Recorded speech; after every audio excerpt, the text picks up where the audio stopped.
Parang naglolokohan tayong lahat. Pinapagalitan nyo yung DPWH, pero yung totoo, the corruption starts with Congress owning contractual companies, these construction companies, and getting alleged kickbacks. Because ang contractor, hindi naman lalakas ang loob ng contractor kung walang backer yan na congressman. Alam mo naman yun. Sino namang contractor gagawa ng substandard na trabaho kung hindi siya hiningan?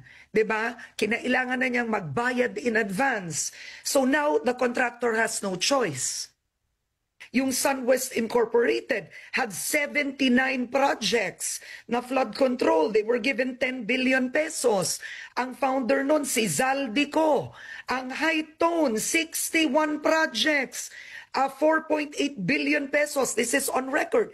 Bakit di sila ang ipatawag? Parang naglolokohan tayong lahat.